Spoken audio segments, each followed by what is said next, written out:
Now, having said that, there were a couple of teams that I was really impressed with in the top 10.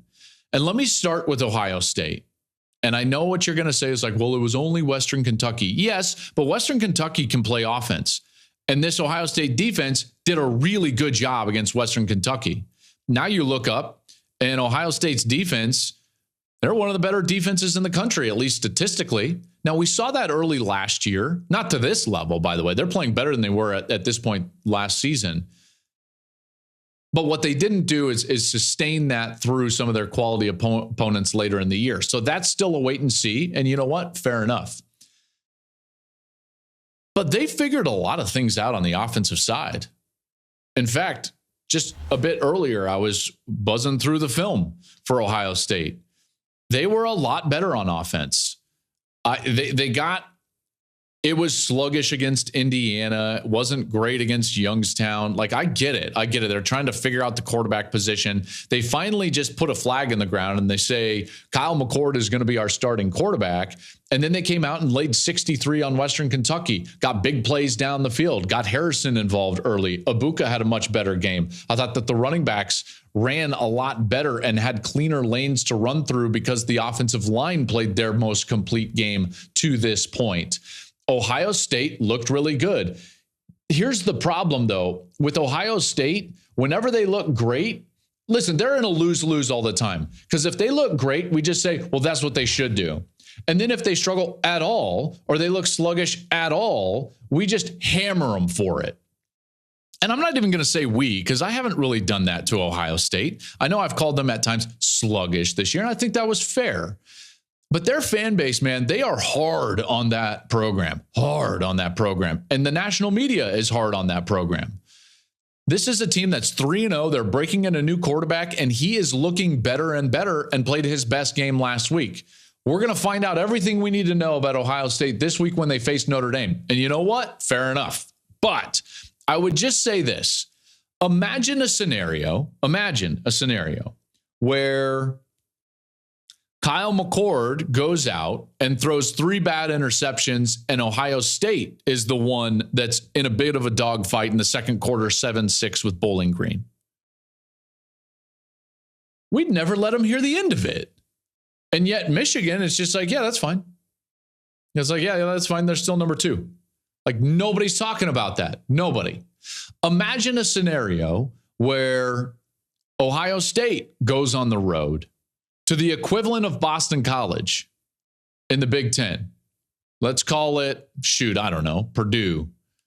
Maybe it's Illinois. Maybe it was the game against Indiana. I don't know. And imagine a scenario where they are in a dogfight late, and Boston College, in this respect, or the team they're facing, has chance after chance after chance to win the game. That team has 18 penalties. Ohio State escapes. What would we be talking about? Sky's falling in Columbus. That's what we would be talking about. This is why it's so difficult to be Ryan Day. This is why it's so difficult to be Kyle McCord or Brian Hartline or any of those guys at Ohio State. The level of scrutiny and perfection that we throw on their back and the completely unrealistic expectations on a week-to-week basis, they have to win by 100. Or else it's like, what's wrong with Ohio State? Well, they won 63-10 and did it going away. Great defense. Offense looked really good. You look up statistically, one of the best offenses in the country, one of the best defenses in the country. And we don't put them in the same box as everybody else. Imagine if they were playing Wyoming at home in the shoe and they were in a 10-10 game in the fourth quarter. Sky would be falling. Imagine if they were playing South Carolina in the shoe and they were down 14-3 at halftime. Sky is falling. We wouldn't let them hear the end of it. And these other teams, it's just all like, yeah, that's fine. Good job. Way to pull away late. That 21-0 run really did it for you. So I'm here to defend Ohio State. They beat Western Kentucky 63-10. They scored 42 in the first half. Their first-year starter, who's starting for the first time as the true named starting quarterback, went 19 of 23 for 318 yards, 3 touchdowns, and no interceptions. Marvin Harrison Jr. went 5 for 126 and a touch. Abuka had 2 touchdowns. And Henderson goes 13 carries for 88 yards and 2 touchdowns. That's 6.8 yards per carry. Kudos. Now, if I were you and I just listened to me give that entire dissertation, I would be asking, well, then why didn't you put them higher in your poll, Joel? Well, that's what I started this with. 1 through 11, you can put them anywhere. Anybody can go anywhere.